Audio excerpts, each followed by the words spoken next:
Quem achou diz amém. Amém. Quem não achou diz me ajude. A gente espera. Faz a vistoria aí, olha para o teu lado direito, esquerdo, olha para trás, olha para frente, vê se tem alguém sem Bíblia, vê se tem alguém enrolado aí para achar o livro de Lucas. Se ele estiver enrolado, puxa a orelha dele e fala para ele, ó, estudo bíblico de terça-feira, agora não é mais EBD. Agora, como diz a irmã Adriene, é ET. Porque é de terças-feiras, né? Agora o nosso estudo. Amém? Então vamos ler, você me acompanha. O texto é bem curto, eu queria ler o capítulo inteiro, mas como a gente está mal acostumado, na igreja normalmente quando a gente vai pregar, a gente lê só o primeiro versículo, né? E depois a gente dá mastigadinho para vocês. Eu sei que muita gente vai estranhar, fala, poxa, vamos ler o capítulo inteiro? Eu queria ler inteiro, mas não tem problema não. Você vai entender bem. Vamos ler só do 8 ao 10, tá? E aí a gente vai ser breve, você vai entender. Parábola da... O que eu vou ministrar aqui? Que a minha igreja é um desafio maior, porque é uma igreja de fora, ninguém conhece, então ninguém vai ficar, a gente não vai ter essa preocupação de alguém dizer, ó, está falando porque sabe, só porque eu contei para ele. Mas não é por causa disso que a gente vai deixar de falar aqui do Espírito Santo. Amém. Se você ler esse capítulo, você vai entender, você vai encontrar aqui 3 parábolas. A primeira parábola da ovelha perdida, a segunda é a da dracma perdida, essa que a gente viu, e a última parábola é a parábola do filho pródigo. Essas 3 parábolas foram contadas por Jesus. Jesus ele gostava muito de comunicar-se através de parábolas, porque era uma linguagem que ele usava para que as pessoas entendessem melhor. Parábola, como você já está cansado de saber, era como se fosse uma ilustração que nem sempre era real, mas que normalmente tinha a ver com o costume, com a realidade daquele tempo, com a cultura da época, para que eles entendessem um sentido espiritual que Jesus queria se comunicar. E essas 3 parábolas, quando a gente lê no primeiro momento, a impressão que dá é que elas são iguais. Mas se você for analisar algumas 3, você vai ver que não. Elas são semelhantes, mas não são iguais. Elas são semelhantes em que sentido? No sentido de que as 3 parábolas, elas são uma resposta de Jesus aos escribas e a fariseus, porque Jesus está comendo com pecadores, e os escribas e os fariseus vão questionar isso. Vão questionar a pessoa de Jesus, vão questionar a majestade de Jesus, vão questionar a espiritualidade de Jesus por ele estar se misturando com pecadores. E aí Jesus, em resposta, traz essas 3 parábolas. Então elas são semelhantes. E elas também são semelhantes no sentido de que as 3 falam de algo que se perdeu, mas que foi achado. Mas embora elas sejam semelhantes, elas têm as suas particularidades também, as suas diferenças.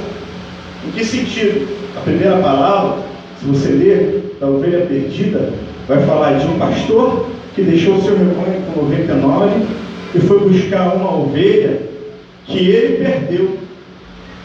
A parábola não vai dizer que a ovelha se perdeu.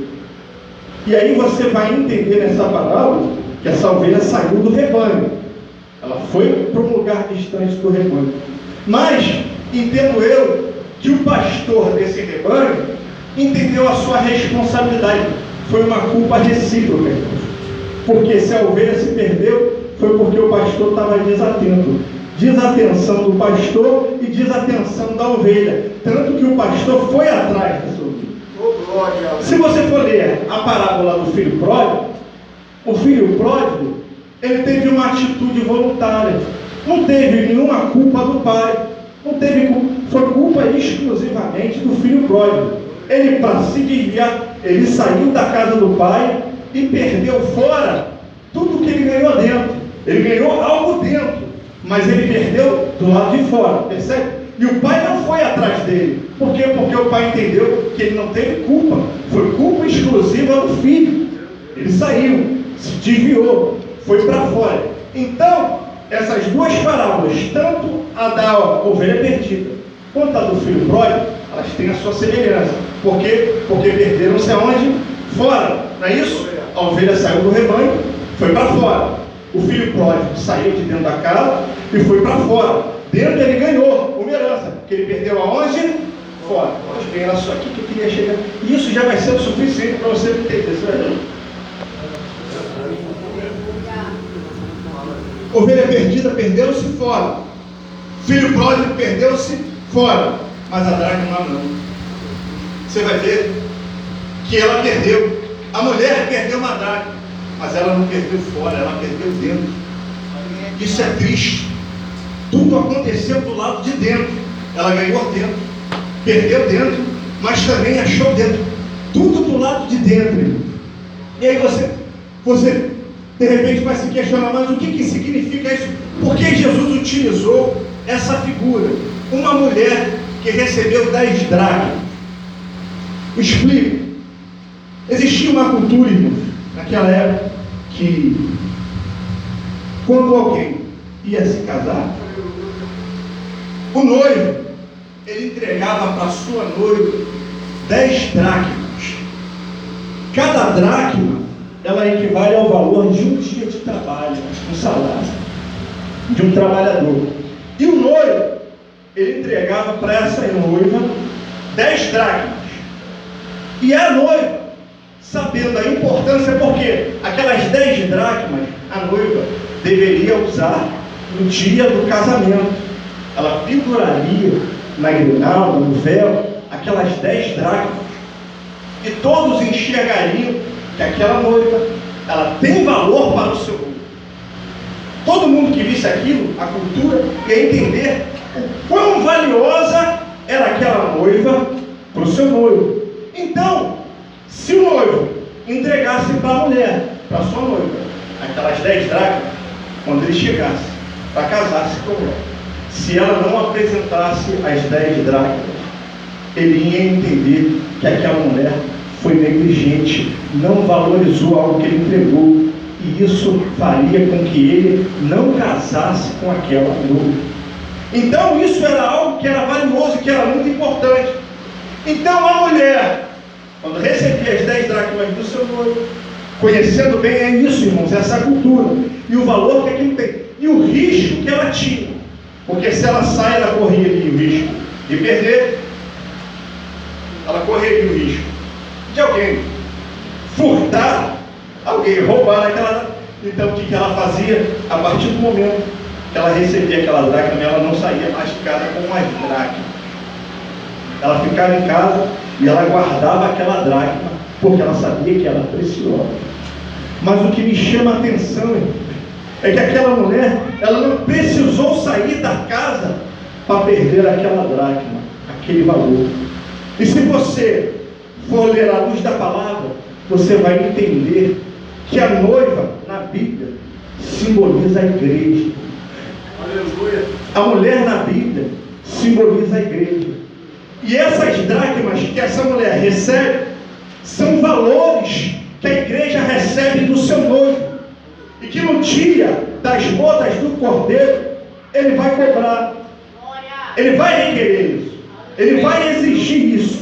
E perceba, irmãos, que ele não vai afirmar quando ele diz assim, olha, ou qual é a mulher. Se você for ler, você vai ver que é uma interrogação. Ele vai questionar, qual é a mulher que tendo 10 dracmas perde uma e vai diligentemente procurar, acende a candeia e vai. Porque vai ter noiva que vai perder uma, mas vai pensar, ainda tem 9, e não vai se preocupar com essa uma que ela perdeu. Mas quando o noivo vier buscar a sua noiva, ele vai exigir as dracmas, os valores que ele entregou. E o que essa passagem mostra? Porque que no início eu disse que para mim, na minha visão, essa passagem mostra a realidade da igreja atual, porque a igreja agora não precisa mais sair para perder valores, a igreja está se perdendo dentro. Esse texto mostra que o conceito do crente desviado, que nunca saiu da igreja, não é moderno, é um conceito antigo, que já existia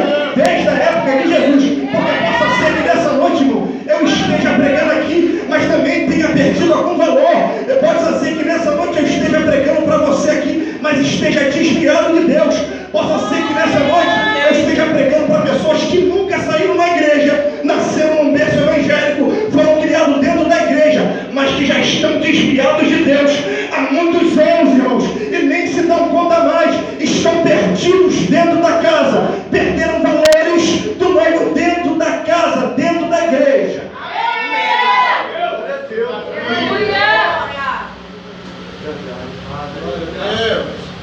É uma palavra de reflexão, irmãos, para nós. Outro dia me mandaram um vídeo. Eu assisti o vídeo e fiquei chocado.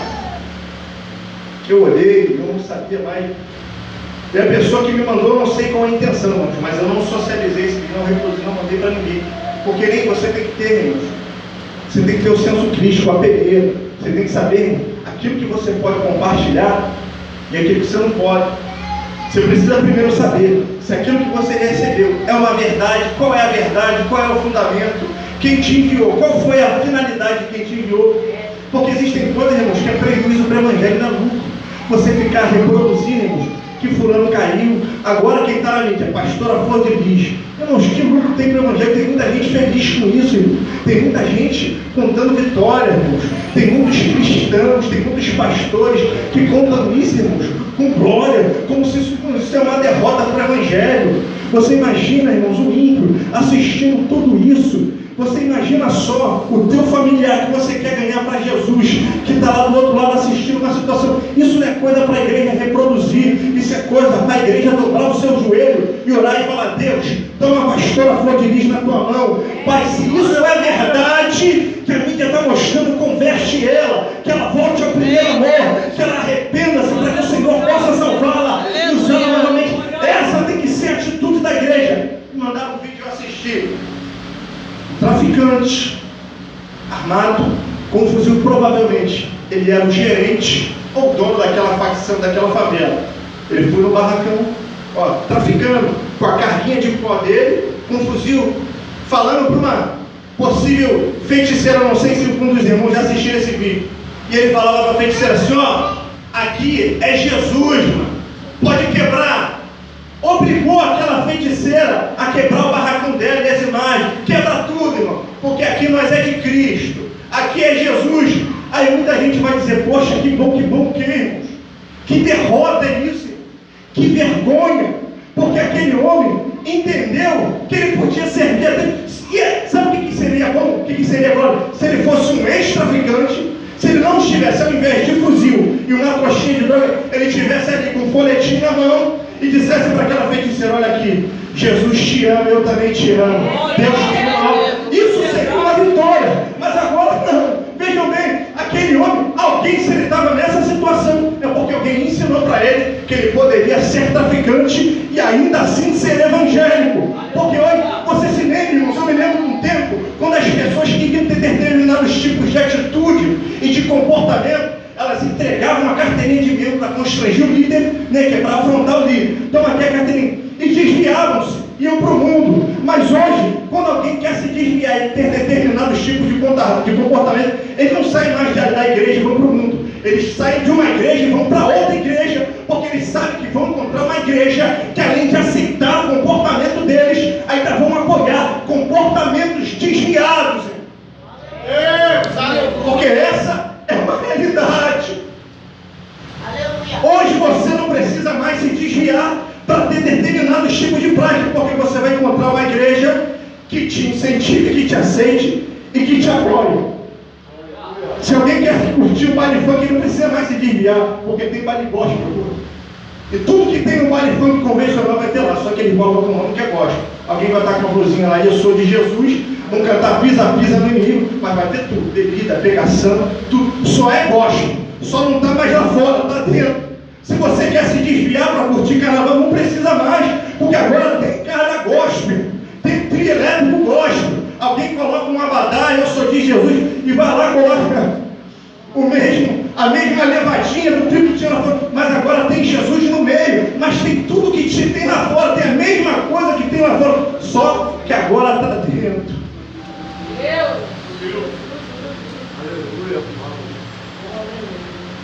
Olha, eu confesso, eu cheguei a pegar esse período, né? Eu até lembrar disso.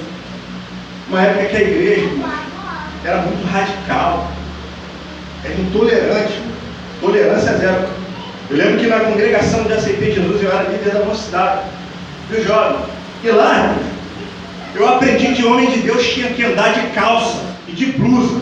E quanto mais tampado o seu corpo, mais santo você era. Eu cheguei ao extremo de dormir assim, irmão, de calça.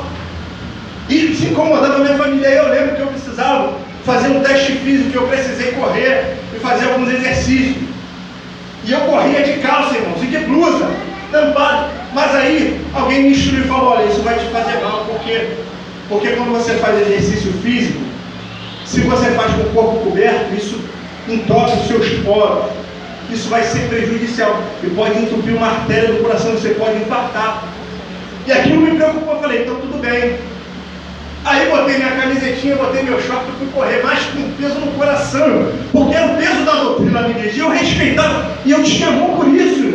E para mim isso era algo que era precioso. E eu fui correr. Até que correndo na rua, passei por um membro da minha igreja, alguém do ministério. E quando eu passei correndo, irmãos, eu já vi no olhar a condenação. Quando ele me olhou, aquele olhar, irmãos, tipo, o que é isso? Aí eu cumprimentei a paz do Senhor. Sabe o que ele fez? Virou o rosto. Aquilo doeu meu coração, irmão. Eu falei: me senti incomodado. O que eu fiz? Vou falar com a minha líder. Vou me justificar. Fui lá na minha líder. Pastora, é o seguinte, passei no meu curso, preciso fazer teste físico. A nossa igreja tem doutrina, tem nome. Mas eu preciso correr, preciso malhar. Então, eu preciso que a senhora me autorize. Olha só, irmãos, o extremo que era, irmão. Eu preciso que a senhora me autorize. Aí ia correr de bermuda e de camiseta. Essa que ela falou para mim: não, tudo bem, meu filho, foi até bom você ter falado, porque já tinham vindo me perguntar se você estava desviado.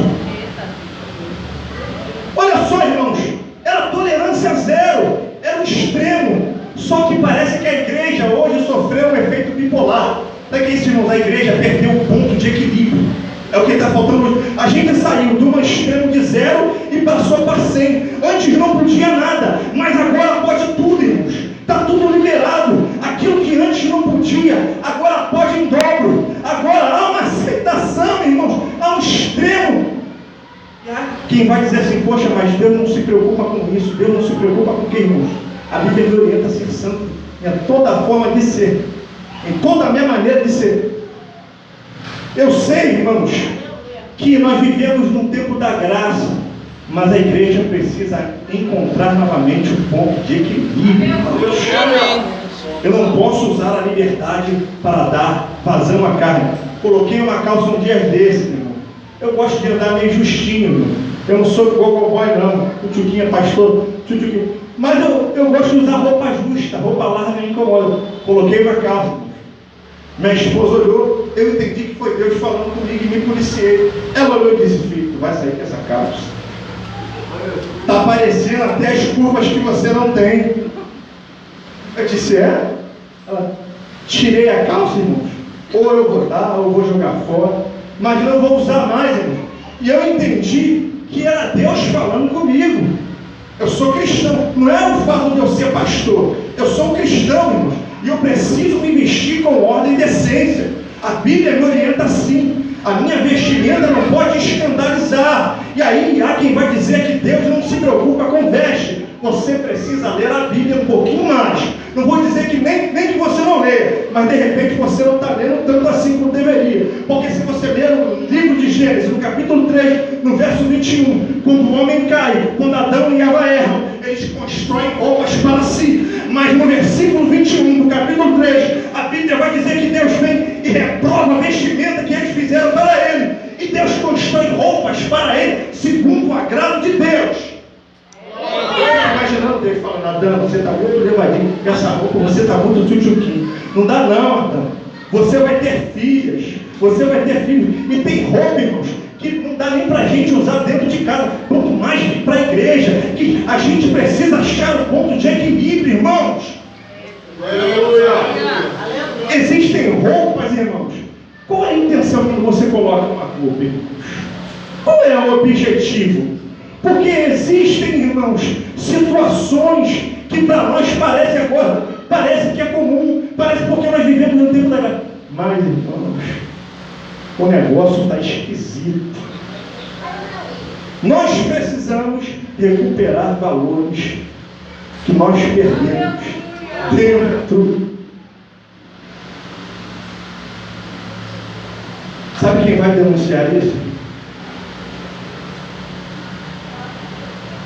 Porque a gente acha que está tudo certo, sabe por quê? Deus está operando. Eu estou assim, mas Deus me usa. Eu estou assim, mas a glória de Deus está descendo no igreja. Tem revelação, tem reteté. Deus mostra, Deus opera, irmãos. Então, a sensação e a impressão que dá é que tudo está nos conformes. É que a dança está conforme a música, então está tudo certo. Mas o apóstolo Paulo vai denunciar algo que foi muito grave na igreja de Coríntios. Essa parábola que Jesus contou, que se cumpre hoje em algumas igrejas, também se cumpriu na igreja de Coríntios. Você vê o capítulo 5 da igreja de Coríntios. E a orientação do apóstolo Paulo, irmãos, é de causar vergonha. Sabe o que ele vai dizer à igreja de Coríntios? Se você abrir, você vai ver. No capítulo 5 ele vai dizer: olha, é uma vergonha que vocês estão fazendo no sítio da igreja. Porque eu ouvi que existe fornicação tamanha no meio de vocês que nem entre os simples se ouviu. De forma que o filho está